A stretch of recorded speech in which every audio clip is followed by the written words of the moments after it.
Hi, y'all. Happy Wednesday. Want to talk a little bit about a thinker who has been very influential on both my political outlook and my aspects of human nature. Now, it may not surprise you that I've read a lot of Noam Chomsky. I've read Noam Chomsky, Howard Zinn, and you know, as a lefty, you run into these authors. But Chomsky's politics, while very good, and I definitely think he was on the right side of most issues,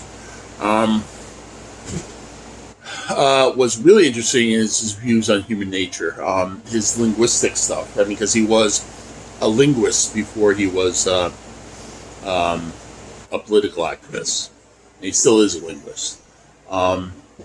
His views on human nature, like the poverty of stimulus in human children, proving that there's some kind of language organ, and that human nature is not tabula rasa, it's not a blank slate. It's basically, there's a lot of hardware that comes with being a human being.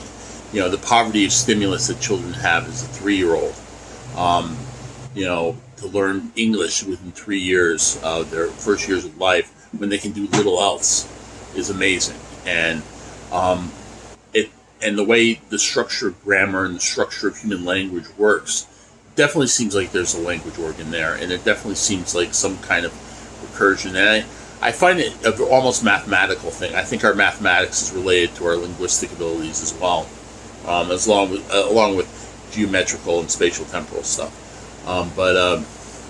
Yeah, I find Chomsky very interesting. And whether it comes to whether he falls on the side of the rationalist versus the empiricist, I definitely agree with him that that human beings, that being a rationalist, human reason functions are all very, very much similar. As a rationalist, you can definitely say that human beings are very similar one to the other, and they have an endowment. I mean, frankly, I think this rationalism was the basis for his ideas on human rights. The idea that we all have the same possibilities and the same cognitive functions with the same scope and limits, that we all deserve human rights, and that there is variety in human beings, but it's not there. There is limits to how much variety we're constrained by a certain human nature. Now, what is a trans girl who switches her gender going to say about unbreakable human nature? There's a lot of variety in human beings, obviously, but there is some fixed constants in the human makeup. We're not chimpanzees.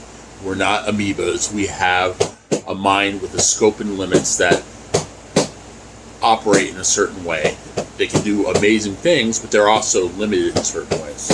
Anyway, I've always found Chomsky fascinating, and I definitely think there is a relationship between his view on human nature and left-wing politics, his left-wing advocacy for human rights and human dignity, and basically libertarian socialism. I think his worldview is very consistent with his views on what makes a human being a human being.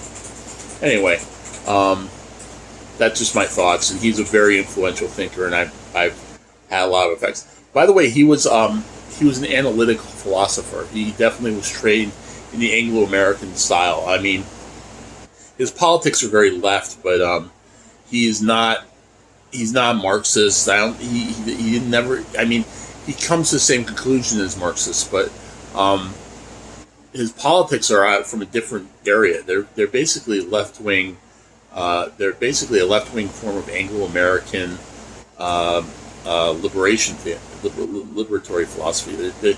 He's very much in the tradition of Russell and Wittgenstein. He's definitely in that tradition, and his linguistic structures are very computational. The way the human mind works, the recursive method works. So, yeah, he's one of ours, and he definitely had a big influence on the way I think. Anyway, that was just a random ramble, but yeah, peace out. I'll talk to you later. Bye bye.